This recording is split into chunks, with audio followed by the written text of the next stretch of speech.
Hello friends, welcome to Happy Eating with Bhargavi. இந்த channel நீங்கள் first time பார்க்குறவங்களா இருந்தால் மறக்காமல் சப்ஸ்கிரைப் பண்ணிக்கோங்க. பக்கத்தில் இருக்க பெல் ஐக்கானையும் கிளிக் பண்ணிக்கோங்க.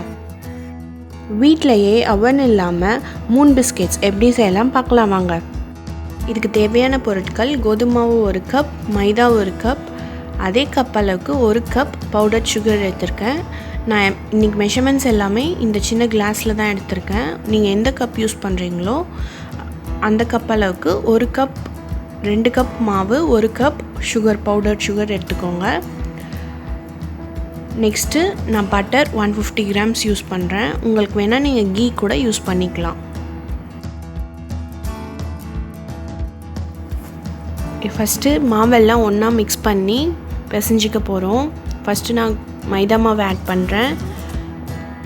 நெக்ஸ்ட் கோதுமை மாவு,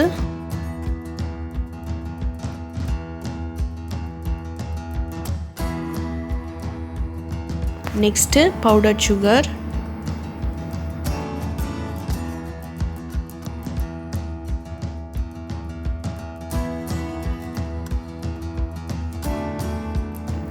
நெக்ஸ்ட்டு பட்டர் கொஞ்சம் கொஞ்சமாக சேர்த்து பிசைஞ்சிக்கலாம். பட்டர் ஹீட் பண்ண தேவையில்லை, ரூம் டெம்பரேச்சரில் இருந்தால் போதும். அதுமாதிரி நீங்கள் கீ யூஸ் பண்ணுறீங்கன்னா ஃப்ரிட்ஜிலேருந்து டைரெக்டாக எடுத்து யூஸ் பண்ணிடாமல் கொஞ்சம் ரூம் டெம்பரேச்சர் பண்ணுறதுக்கப்புறமா யூஸ் பண்ணிக்கோங்க. இல்லை வாட்டர் எதுவும் ஆட் பண்ணி பிசைஞ்சிடக்கூடாது. வெறும் பட்டர் இல்லைனா கீ யூஸ் பண்ணி மட்டும்தான் பிசையணும்.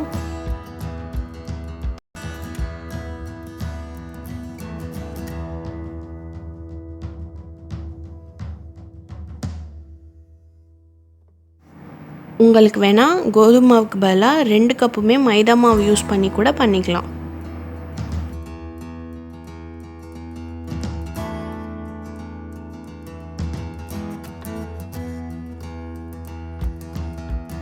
இந்த அளவுக்கு மாவு நல்லா பிசைஞ்சு ஒரு பிளேட்டில் ஒரு 1/2 இன்ச் திக்னஸ் அளவுக்கு ஃப்ளாட்டாக தட்டிக்கலாம்.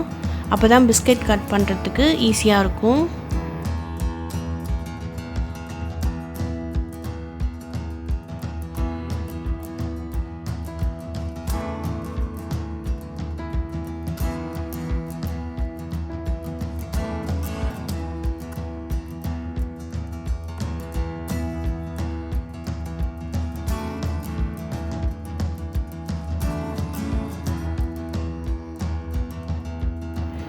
இந்த பிஸ்கெட்ஸ் பண்ணுறதுக்கு அவன் இருக்கணும்னு அவசியம் இல்லை. அவன் இல்லாமலேயும் கேஸ் ஸ்டவ்லேயே நம்ம ஈஸியாக இந்த பிஸ்கெட்ஸை பேக் பண்ணிக்கலாம்.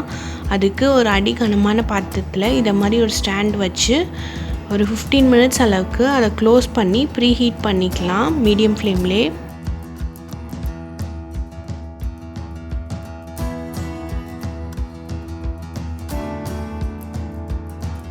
நெக்ஸ்ட்டு ஒரு பிளேட்டில் கொஞ்சமாக நெய் விட்டு அதை ஃபுல்லாக அப்ளை பண்ணிக்கலாம். இதில் தான் இந்த பிஸ்கெட்ஸை வச்சு நம்ம பேக் பண்ண போகிறோம். நெக்ஸ்ட் இப்போது ஒரு குக்கி கட்டரோ இல்லை ஒரு பாட்டில் கேப் இருந்தால் போதும். இந்த மாவை நம்ம 3 ஷேப்புக்கு கட் பண்ணி எடுத்துக்கலாம்.